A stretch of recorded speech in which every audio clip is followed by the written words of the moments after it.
Welcome back to the channel, everyone. I am Fisharoundandfindout, and this is the highly coveted part 2 of my survival series, 3 minutes without air. As established in the previous video, humans can survive approximately 3 minutes without air. This video is going to cover some of the most common situations that outdoorsmen and women can encounter that could lead to a catastrophic lack of oxygen. Now, two of the most popular outdoor pursuits in the North and the Midwest are deer hunting and ice fishing. Now, if you hunt out of a shoot house or a ground blind, or if you ice fish out of an ice shack, and then you run a heater or a stove in one of these enclosed structures, you have to utilize proper ventilation. Without ventilation, you run the risk of carbon monoxide poisoning. Carbon monoxide is a colorless, odorless, and tasteless gas that essentially prevents oxygen from being absorbed by your body. The scary part is that you don't realize it's happening. You gradually get more and more tired until you involuntarily fall asleep. When I'm in my ice shack, I always make sure to open the vents, and as a backup safety measure, I carry a small battery-powered carbon monoxide detector in my pack basket.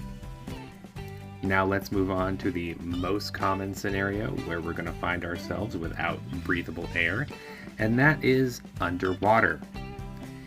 Each year there are roughly 500 deaths attributed to boating-related accidents.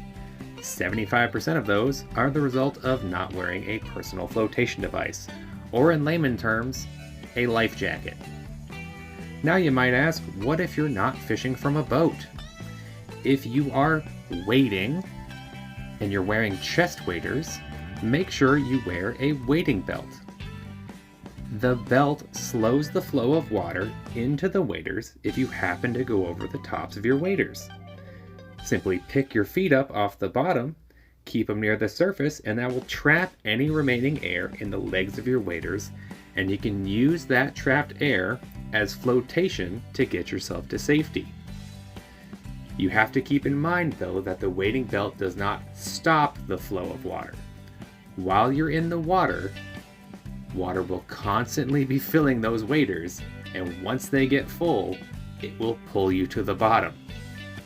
I recommend that you keep your legs on the surface, backpedal your way out with your arms, and get yourself to shore as quickly as possible. And now you might ask, what if the river is considerably gnarly? What can you do to make your wading situation safer?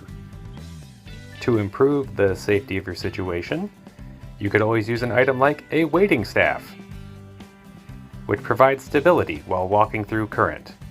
And if that still isn't enough, you could always just wear a life jacket. And now what do you do if you find yourself navigating a section of whitewater with nothing but a life jacket and your body? You're going to adopt the position that I learned as a whitewater rafting guide, known as nose and toes. This position is designed to help you avoid a very dangerous situation known as foot entrapment. Foot entrapment is where your foot gets trapped on the bottom of the river. The current will then push you to the bottom, and it's very, very dangerous because no one can see you and help rescue you, and you cannot effect a self-rescue because now you are trapped at the bottom of the river and you cannot breathe. The position is very simple. You keep your nose above water so you can breathe, and you keep your feet up above the water so that you can see your toes. Point them downstream and you can see what's coming at you.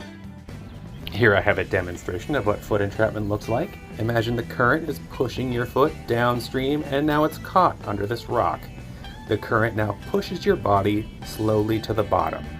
Now if you do happen to get out of foot entrapment, you're going to have some other issues. I appreciate everybody watching. If you enjoyed this video, please like and subscribe to follow along for all my future content. Stay tuned for the next installment of my survival series, and that is 3 hours without shelter. Thanks for watching, and as always, I'll catch you next time.